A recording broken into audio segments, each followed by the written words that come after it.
What's happening? Good morning, fam. L.A.R. movement still moving. The book is entitled Lessons from a Non-Custodial Father at Amazon Kindle and Create Space. A link will be in the description box below as usual. This video is entitled Why Queens Can't Create Kings. I watch a lot of comedy stuff, and I just happened to stumble on a Patrice O'Neal part of his old comedy special that wasn't really aired. It was like the part that was I think it's an extended cut because I actually got the DVD of it. And then it spilled into an interview he had later on, and part of what he said was two things that I wanted to talk about. One was he said that queens don't make kings. Like a king can marry any old woman and it'll make her a queen because he can validate her position and groom her to create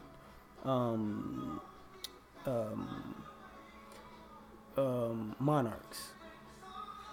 But a queen can't marry a guy and then make him a king. Like they just might as well. Like Queen Elizabeth had to just have kids with a guy. Those kids grow up. She didn't even want to deem the son a king. She waited till the grandkids came up, and then he is considered that can be a king because that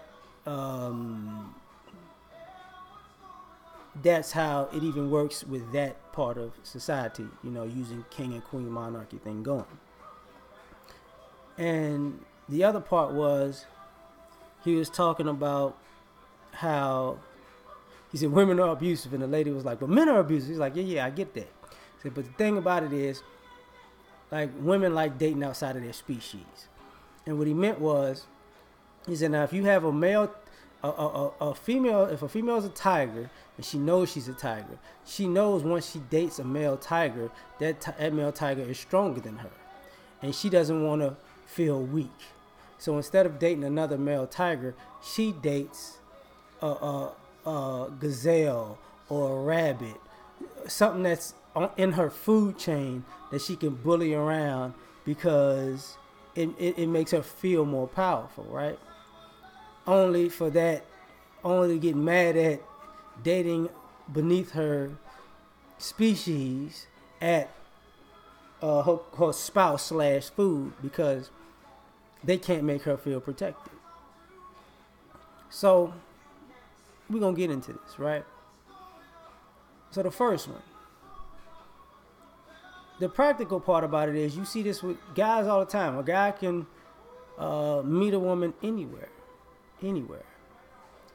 And if he's got his stuff together, he doesn't care if she's a waitress, if she's sitting at the bus stop sucking on the lollipop. Once you get started, it's hard to make the hottie stop. Anyway, he doesn't care because he's established and he's comfortable in his skin, and he knows that he's on point and he brings it to the table. So he feels like he's crossed the threshold of being a man or quote unquote king, right? So he can bring a woman into his kingdom and make her a queen. Not just from his situation, but from his intellect, from his skill set. He spoke about, he said, sometimes you have to accept the fact that you're the man, and you have to accept the fact, not sometimes, but you have to accept the fact that you're the man, you're in a leadership position, and sometimes you have to explain to your woman what she's doing and why she's doing it, so she can know that you actually are well versed in how these things are going, all right? So you can groom her into queenhood, okay? So she gets it, right? And she knows that you really own your stuff. But the thing about that is, on the flip side, you have these ladies who call themselves queens, and they think if I just pick a guy, the guy I pick is going to be a king. And no. Like, a king could make a female jester a queen, but a queen can't make a male jester a king. And it has, and you got to understand something. These positions have a responsibility. And if you are not fully invested in understanding the responsibility of the positions, when you pick somebody to be in that position, you're not fully taking on the responsibility that it's going to take to get this person from point A to point B.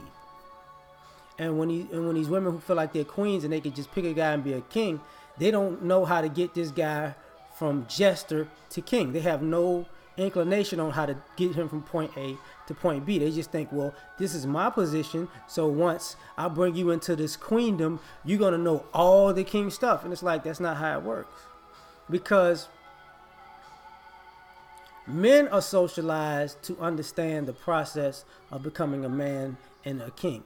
A lot of men stop at a certain point because they don't want to take on the responsibility or put in the work to get all the way there because it's too hard for most men.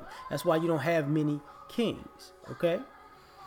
And women, on the other hand, are socialized to be queens, and they don't have to actually deal with the pressures and the work that it takes.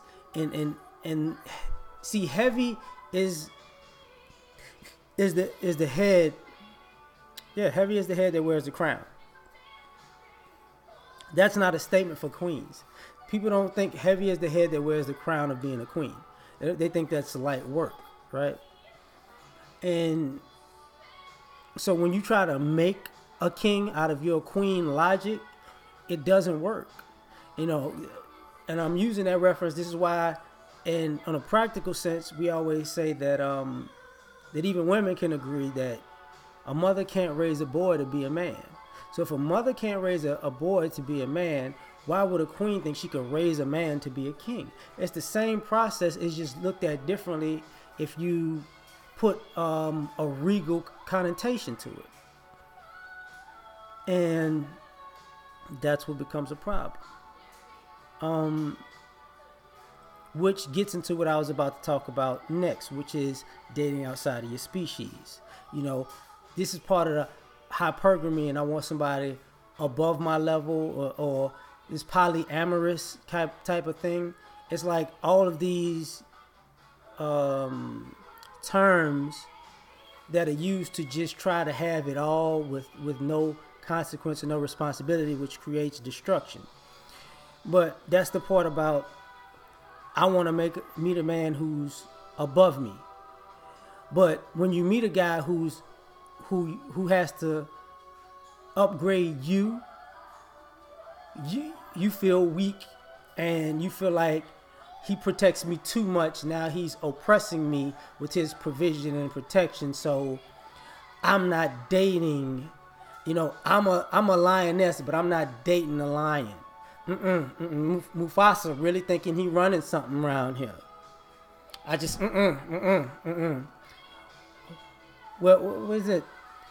Pumbaa and Timon. That's what it was. I'm dating Pumbaa. I'm dating the boar. You know, we're gonna have some boar lions. Yes, bitch. So you wind up dating beneath you because now you have your female independence. And you feel like you can protect yourself and you have your empowerment in the ideology that you're dating somebody that you feel is beneath you, right? You're a lion dating the food. But then, I guess this is messed up because I'm saying it this way. But when Pumbaa is on top of you with his boar sausage, pumping in the sweat, and you're like, I'm not satisfied by no damn boar. I'm just here. We're gonna have these little boar babies. But you know what? I'm gonna teach these boar lions how to be lions like they uncle. That's right. I'm gonna teach them to be like they uncle Mufasa. I'm gonna teach them how to hunt. But your boar lion kids come out. But mom, I'm a vegan. I don't wanna hunt. I wanna eat berries. You ain't eat no bears, you little punk bitch. We going to kill some boars. But boars are my uncle. I'm not killing Uncle Pete. I'm not that hungry. So then you have this, this duality like, what did I just create? I got to go back into the pride and get pregnant by a lion. You hit the lioness wall, chick. You going to have to go raise your little boar lions by yourself. And then the kids grow up, where's dad? We haven't seen dad in months, mom. And because mom been so bitter that she picked food to procreate with. I ate your daddy. Okay? Remember when it smelled like dad 4 weeks ago? That was me shitting your dad in the front yard, okay? He was weak, goddammit. Sick of him. You killed dad. So, it's a problem because you're dating outside of your species, right? And then when it's ultimately said and done, when I want the lions to protect me and protect my little boar lion kids, and you bring your boar lion kids back to the pride, and they're like, damn, you brought us lunch? No, my babies aren't lunch. They look like lunch. Yeah, they definitely lunch. You've been eating. They got nice little ham hocks on them and everything. Yeah. Ooh, Uncle Tony's coming. He told us they are great. You're like, oh, and then you get mad, but you don't get mad at your own decision making, right? Because you decided all of this stuff, and it's too late to turn back, right? So it's just weird. It's just weird, and that's why queens don't create kings, because when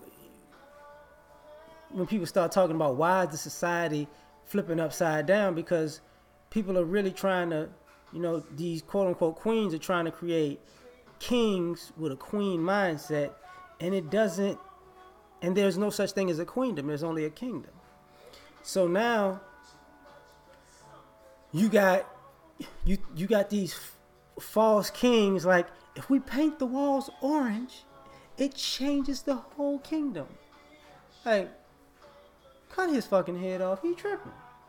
You got men. You're trying to raise these boys with the mindset of Marie Antoinette, but you want them to stand and dress like Shaka Zulu, and people could tell something wrong.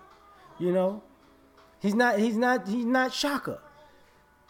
At the most he can be Shaka Antoinette, right? And you're like, it's not a king. And then you create these daughters who, you're gonna be a queen one day, and you're gonna take over the queendom, and you're gonna dress like and act like a king, and the king's gonna pick you. It's like, and even though I'm gonna watch the fight tonight, nobody's thinking, you know what? Cyborg, I will wear that Cyborg pussy out. Boy, I'll make her my woman. Come here, Cyborg, let me, ooh. Girl, you can redneck and choke me any day. Come here with that deep voice. Just hold me. I'm tapping out, baby. I'm tapping out for your love. It's not gonna happen. Because even the most aggressive woman in a queen's position, who considers herself a queen, does not want to put in the work that it takes to be a king. She's looking for a king to come along and to strip her down of all her masculinity to be feminine and protected again. And kings don't have to do that, because there are enough women who are willing to fall in line, and there are more women who are actually willing to fall in line, and more women that are actually groomed to actually be a queen, than there are women who were raised to be an adversary, but then want you to strip them down to be a teammate.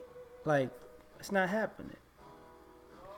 But with the feminism thing, you see how it's all mixed up, and this is why I say, this is why queens can't create kings. So we out, man. Peace.